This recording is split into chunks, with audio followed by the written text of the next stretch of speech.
If you like this video, why not subscribe? Hey everybody, welcome back to the Frugal Filmmaker Q&A. That's the show where you send me questions and I make a feeble attempt at answering them without embarrassing myself, hopefully. If you'd like your question read on this show, please send me an email at thefrugalfilmmaker@gmail.com, or you can comment below in the comment section and hopefully I'll be able to answer your question some way, somehow. So I've got a big stack of comments and questions or emails today, so I'm going to go ahead and jump right in. The question comes from one of the comments on the last episode, the Frugal Holiday Gift Guide 2014. But Danny Fife writes and says, I'm not interested in the 4/3 camera, but most of the other stuff looks like very good deals. I think your cage, the #1 pick, will only fit GoPro and 4/3 style camera, right? If so, do you plan on making one that will fit a full-size DSLR such as the Canon 5D Mark III?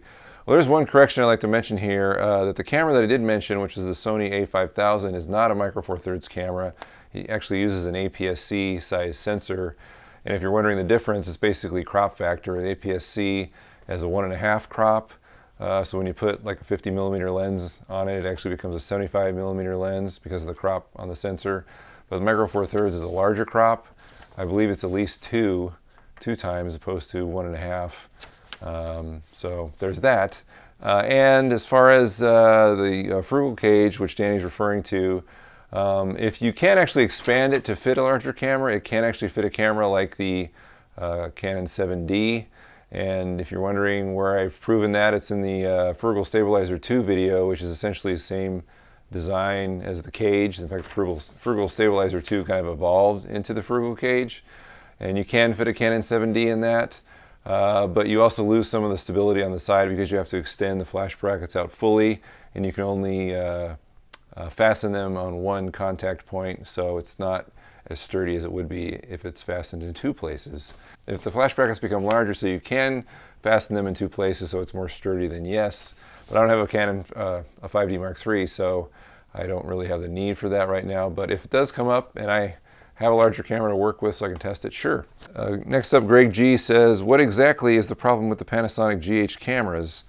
And he's also referring to, in that holiday picks video, one of my picks was that monitor that I found on Amazon, the 7-inch monitor, for $56. And that monitor was tested with a Sony NEX series, which is my camera, and it worked. It's been tested with the Canon 60D, and it worked. But it doesn't work with the Blackmagic Pocket camera, just because that has a kind of a proprietary signal, 24 frame signal, and it doesn't work with all monitors. And with the GH series, there was somebody who originally bought the monitor when I did, and they tested it on their Panasonic GH2, I believe, and it didn't work. There was some kind of handshaking issue where originally it worked, but then when they went to playback mode, the monitor would never recover or something like that. So there was some kind of problem which would prevent somebody from using it on a regular basis because it would just be too finicky to work right. So I didn't have that problem, and viewer John Labella didn't have that problem. He had the 60D, so that was confirmed. So I couldn't recommend the monitor to everybody, and I had to put those disclaimers in there because I didn't want somebody buying that monitor and then being frustrated later with me and the monitor because it didn't work. So that's why I threw that in there. Dr. Feelbad9 says, Scott, is your sense of humor as dry in real life as it is in your videos? Well, no, to be totally honest, I'm not this dry in real life. Although what you're seeing now is probably, or in any Q&A video, is probably more closer to what I'm like in real life, because my videos, because I'm not necessarily super comfortable in front of a camera, I'm not super animated or crazy or wacky like some other YouTubers. In fact, if you want to see me trying to be wacky, check out my very first video, and it's kind of disturbing. So there's that, but I try and hopefully in these videos be a little more personable. I know I'm super dry on camera and on all my other instructional videos and things like that. Also, if you look at some of the behind the scenes videos that I've made, like if you look at the Making of Collection Day series, that's probably a better version of me, or a better, more accurate version. So I know I am super dry. I've mentioned this before, that I try and compensate for maybe my dry presentation by just having a lot of information. So that makes up for it, let's hope. All right, finally we have a comment on an older video painter's pole mic adapter. This is from The Trend Guys, who says, I'm shooting a short film soon, and the only thing I have left to do is figure out a boom pole situation. I'm going to use the Zoom H1, and was wondering if you had any idea as to what I could use for a shock mount with your painter's pole mic adapter. the DSLR film noob is currently out, so sold out of on his stock of shock mounts, unfortunately. So one thing I'd like to recommend to the trend guys is this comment was made on my older painter's pole mic adapter. If you'd like to check out my newer painter's pole mic adapter, which is more recent, I'll leave an annotation on the screen here, hopefully, and down below in the description. It's definitely worth checking out. It's just a kind of a sleeker, more compact, easier to make design, so you might want to check that out. As far as the Zoom H1 situation goes, I actually have one of the DSLR film noobs shock mounts, and it works pretty well. It's too bad he's sold out, but there is another alternative.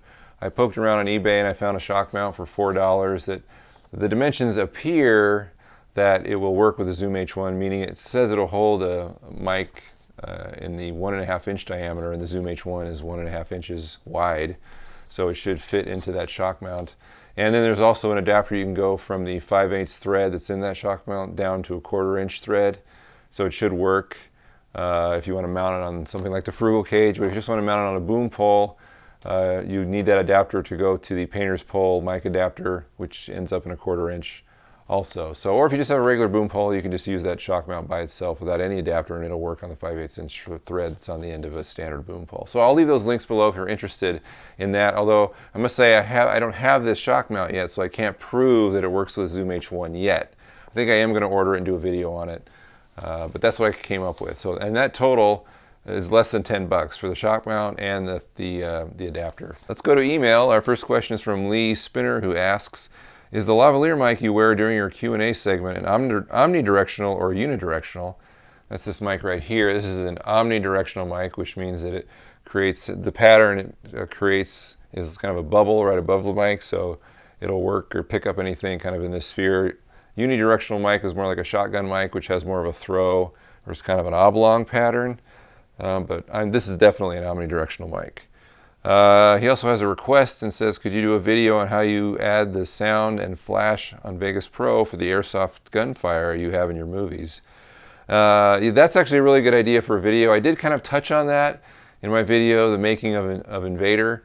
If you haven't seen that video, you can check it out. I'll leave an annotation and a link below in the description, so you can see I sort of touch upon how I do my muzzle flashes as far as creating the actual muzzle flash and then compositing it in Vegas Pro. It's pretty simple stuff, but I think a dedicated video to that would be a really good idea. So I think look for that in the near future. All right, Jordan Garcia says, when making your films, how do you do the mix? Referring to the sound mix. I have trouble choosing songs, and so far I'm not pleased as I could be for my previous films. I plan on making another one soon and would really appreciate knowing how you score a short film.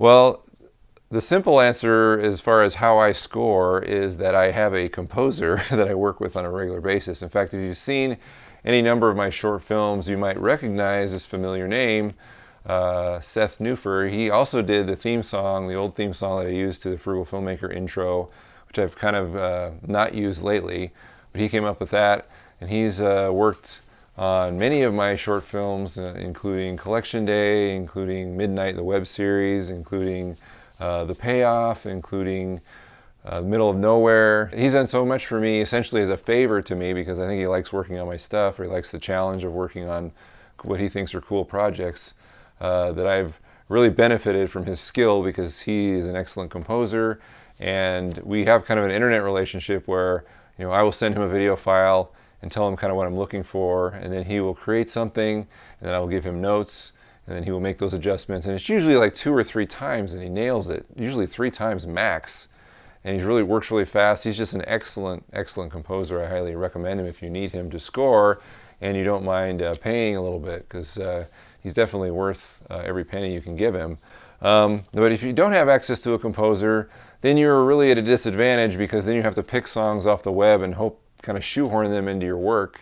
And sometimes you can do that. I've done that before on instructional videos where I just need like a piece of zany music or something that can help me do a montage or whatever. And usually for those, I'll go to Incompetech, which is Kevin MacLeod's stuff, which you can use for free as long as you give him some kind of a credit in the description or the actual credits or whatever. And there's several other kind of royalty-free sites, or sites where it doesn't cost very much, but you can still obtain it relatively easy. And I'll leave those in the description below. That's typically, I don't do that very often, and when I do, I go to Kevin MacLeod's site.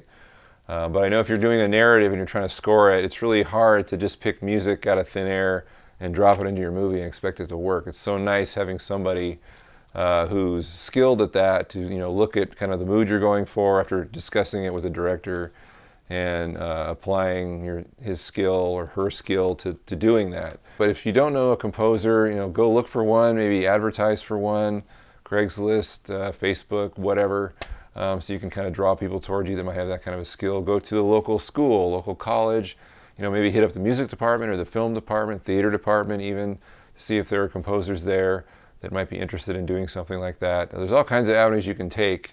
Local bands are another good one you can look for. It's obviously going to take some legwork on your part to kind of find these people and then see if they're interested and then being able to work with them and develop a relationship. All right, our last question comes from Avery Hoff, who asks, have you ever thought about making and selling the Frugal Filmmaker t-shirts? Well, actually, Avery, we did do that in the past. We had a couple t-shirts that we made and they sold kind of well. Some people got them and liked them. I thought they were well made. I kind of petitioned people on Facebook, to maybe design something they thought would be cool on a t-shirt, and they did. And then I worked with somebody else that I met over the web, and they made the t-shirts, which were actually pretty good quality.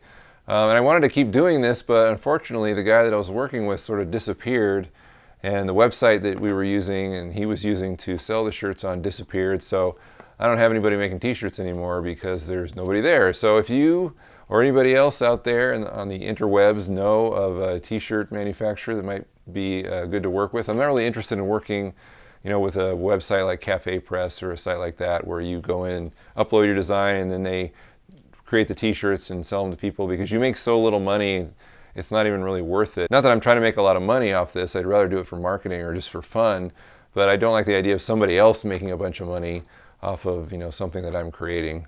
That seems to be counterproductive to me. So if you know of any independent t-shirt manufacturers or people that would be interested in maybe working with me to create more shirts, I've got a bunch of ideas for shirts, and I'm sure many people out there who've helped me do this in the past might want to do it again.